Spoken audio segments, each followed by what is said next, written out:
gonna barf. Let's go see that. Smells so good. I could see him strutting to the right, and he was really showing off. This is what it looks like right from taking it off the bird. Oh my God.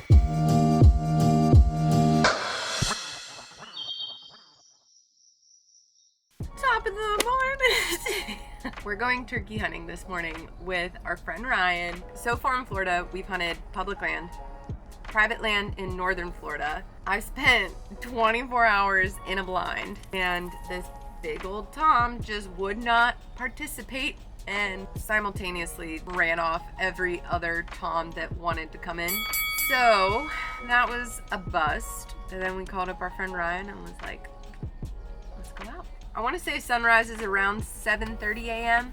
I checked HuntWise this morning. It looks like the weather's good. We don't have any rain in the forecast. So my shotgun is in this super nice Pelican case.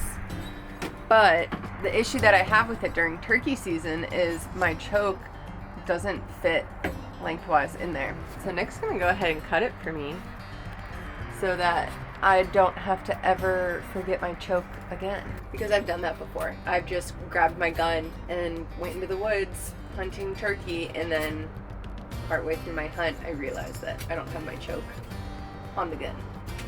That's good.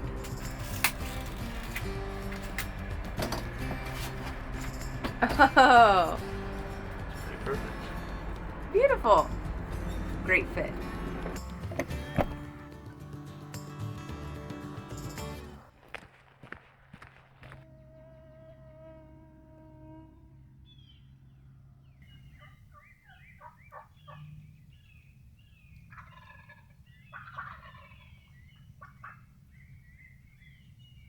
There was a hen that walked 10 yards. She popped out from over the canal and then walked back behind us.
We didn't get more than 100 yards from the truck, and there were birds that had roosted that were gobbling like crazy. And it was a group of 4 jakes, and they were beating up the decoy, which just makes me giggle. It's so funny. They like wind up and like lift their wing up and then just like slap it with their wing. So right now, Ryan's on the move. I don't know what the plan is. He's always brewing something in his brain.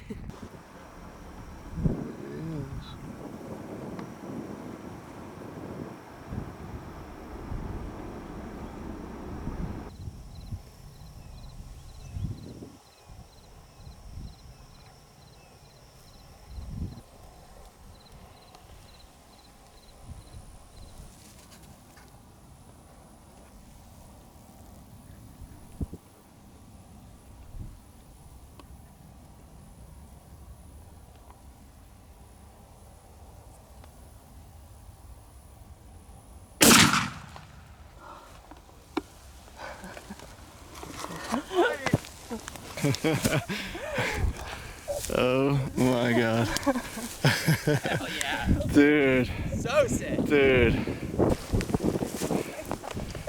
That was so sick. That was insane. Oh my That God. was insane. Wow. Holy Dude. That was Oh freaking, my God, that I'm was shaking. nuts. I'm shaking. Dude, he strutted the whole way down. Oh, Oh, I'm gonna barf. let's go see that. Dude, he strutted Wow. down the whole... Hell yeah. Awesome shot. Dude. Yeah, I awesome thought work. honestly I thought you were gonna wait quite a bit longer, but I was right there on him. That was Honestly, sweet. oh, it broke his beak even a Yeah, little. we don't wait. No, The I was- last thing you want is I was so ready. gone. Yeah. You had a little bit more of a corner than I did, because I wouldn't have been able to Oh, okay. get I through must the have been out trees. a little further. That was sick. No, I was like so ready and so stable, and I was like, as soon as he's right there and he's facing me. Yeah, the number 5 longbeards is all I use. Yeah, I had a 5 in and then a 4 in case whatever I needed a second shot and it was running away. We'll show him off a little bit. That was crazy. I don't think I've ever like shaken this much like after it happened. So right now we're in an orange grove. There are oranges on this property, there are peaches on this property, and Ryan had photos of this bird and knew that this bird was in the area. We weren't planning on coming to try and hunt him until this evening, but we were like, oh, we'll just drive around. There's a bass pond, so we were like, maybe we'll fish a little bit. And sure enough, we spotted the bird. We got set up.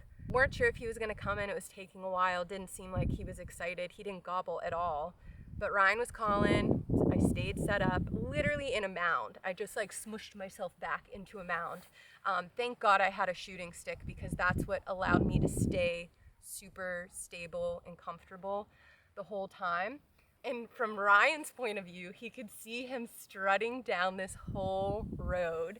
And we've got a couple hen decoys out. The one actually fell over in the wind, and I wasn't sure if that was gonna like affect anything, that he would like pick up on that, but I could just barely see him at full strut, his big red head just through this orange tree, and I could see him like turning left, and then he was strutting to the right, and he was like really showing off. I bet you can see where he was dragging his wings as he was strutting his way over here. What time is it? 10 a.m.? Oh, I don't know.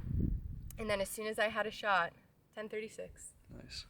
As soon as I had a shot and was extremely stable, I waited for him to look at me, because when they're at full strut and they're like to the side, you may end up missing sort of behind their head and just shoot all of the feathers that, you know, there's nothing behind their head. It's just the feathers popped up.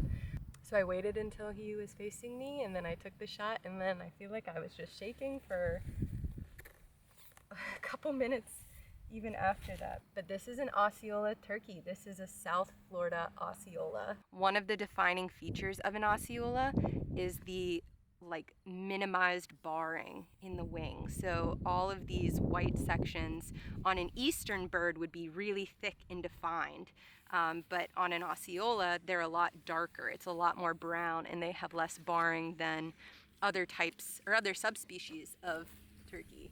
You guys, this is one of the coolest parts about this whole hunt. It's the smell of the orange blossoms.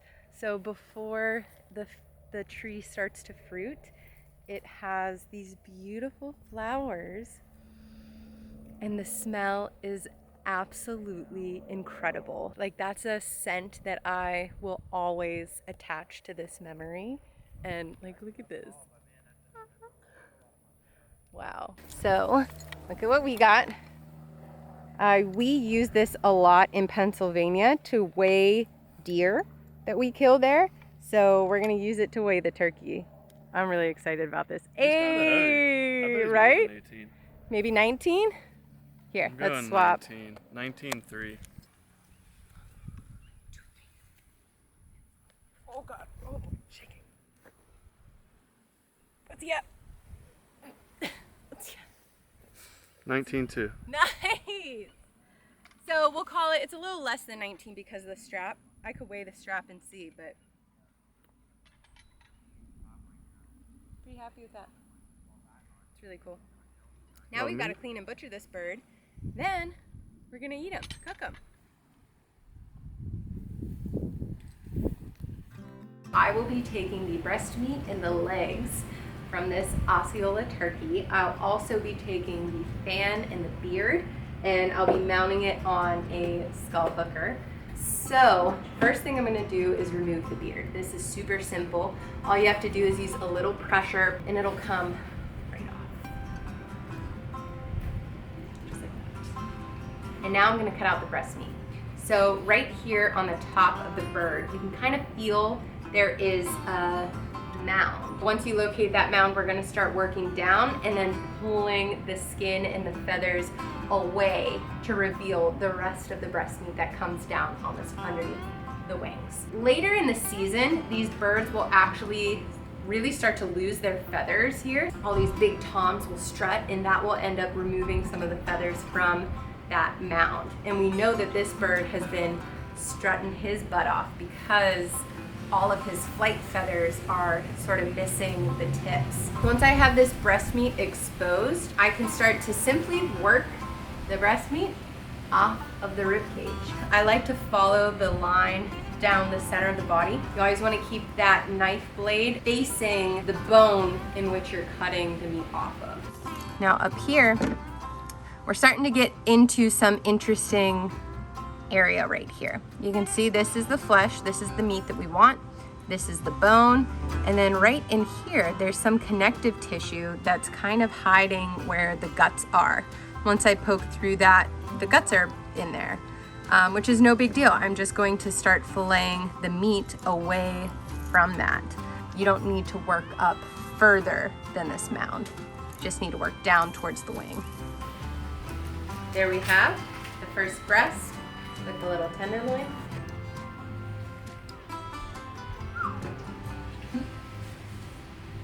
Grab the fan, pull it up so that you're exposing where the booty region is, and you just start to cut back at the base of those feathers. And I want to make sure that I have enough feathers in the front. Then I'll just start to work my knife around to finish removing all of those feathers. And that's pretty much just a hack job. And then once we go to mount this, then we can get all pretty and set the feathers in place and, you know, sort of iron everything out. But for now, set this aside. I will also keep this in either the refrigerator or the freezer until I'm able to work on it, because there is still quite a bit of meat left at the base of the fan. Last but not least are the legs. So in order to do the legs, I'm gonna kind of lift them up, see if I can, break the hip joint just by popping them aside. So I'm just using leverage to break those joints. Now we are going to go all the way down the leg to where the joint meets. We are going to break it just above. You can use a Sawzall. You can also cut around with your knife and then use leverage to break it, whatever your preference is. So I've gone from the inside and made more or less an incision from the leg to the body. Now I'm going to flip that leg over and basically make the same line on the outside. That's a turkey leg.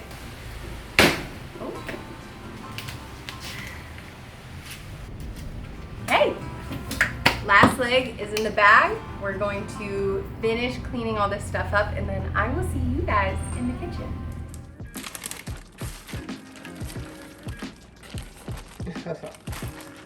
This is what it looks like right from taking it off the bird. There are a ton of feathers on it. There's some blood. There's some of the crop that I need to cut away. There's even a BB right here. Look at that. That's from the shot. Definitely want to avoid that. That's the tender that just fell away. Let me rinse these up.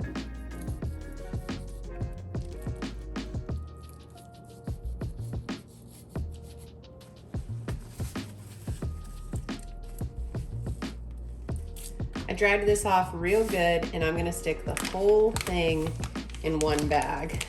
It's a lot, and you can cut this up into smaller pieces if you want, but I like to brine and smoke the breasts whole and then kind of cut them into deli meat. It's just one of the ways I like to cook them. Make sure to dry off the top of the bag where it's going to seal down. If you don't dry it off, it can cause an improper seal. Now we're ready for the vacuum sealer. Turn that on. This is a chamber vacuum by Avid. Super simple to use. There are no creases in the bag along the seal bar. Close it down, press auto vacuum seal.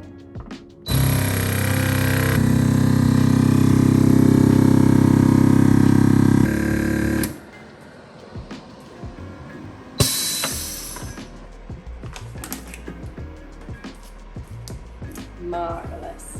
That looks great.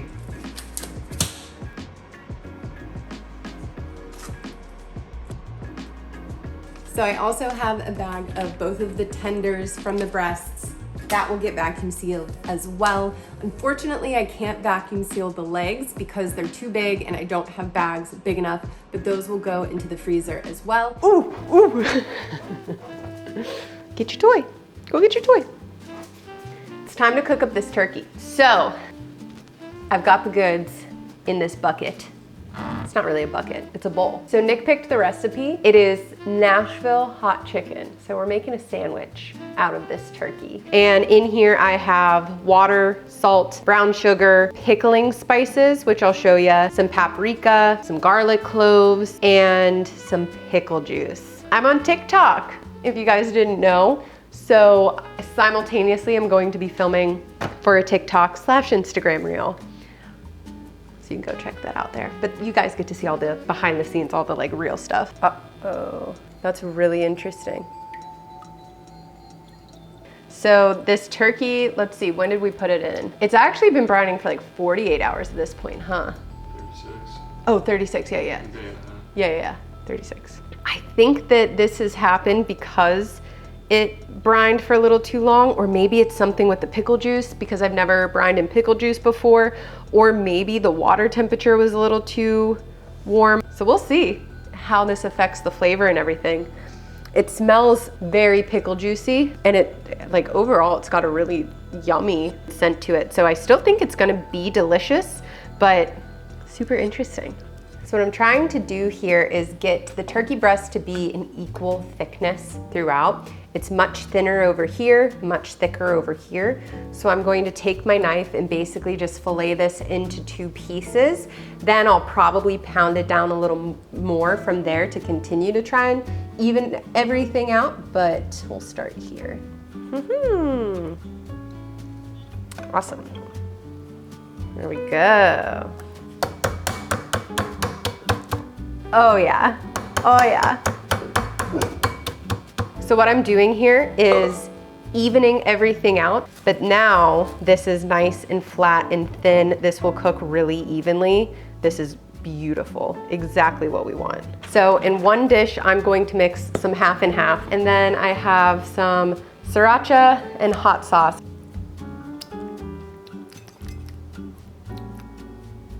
That's a pretty good amount of heat. I'm going to add some flour, some cornstarch. Cornstarch helps with allowing things to get crispier, and some seasoning. And I have the perfect seasoning for this. I'm so excited about this. This is the blackened sriracha rub. This is by Pit Boss. They actually recommend this for fish, but I feel like for this recipe, oh my God. You can really smell like the sriracha flavor. This always tends to like fly out, but see, I don't know why it does that.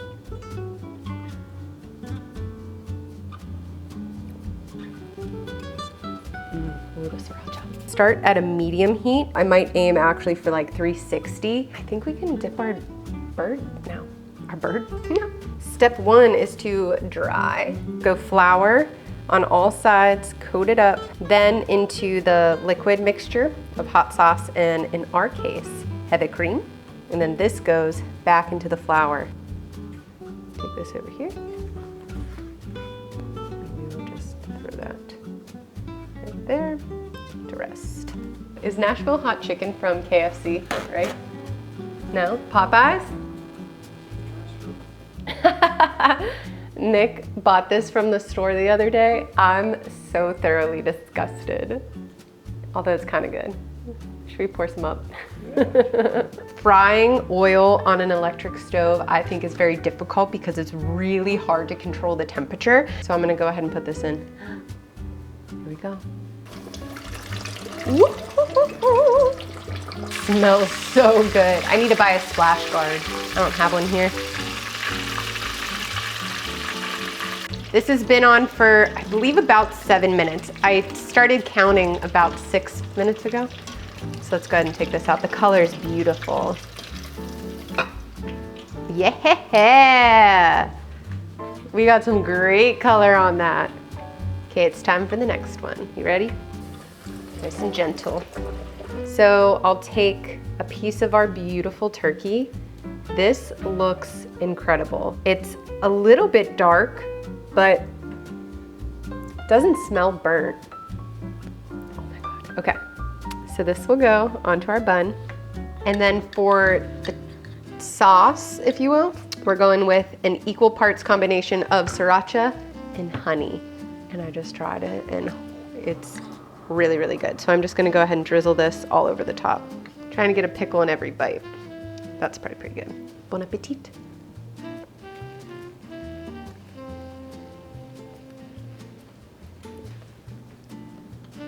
I feel like I said this last time that we cooked turkey breast, but that is seriously some of the best wild game ever. The meat's not too salty at all from the brine. If anything, the meat's a little tougher, probably because it brined too long. Our girl's hungry. Our girl knows. It's not too hot in terms of like any type of after burn or anything. It just has this beautiful hot flavor, but holy crap. I'm so happy with that. So pleased with that. I think we hit this one out of the park. That is it for this video, you guys. Thank you so much for watching. Nick and I are gonna dig in. I made Nick a sandwich. I've got a sandwich. We're gonna feed Abby girl so she stops whining. And we'll see you guys in the next one.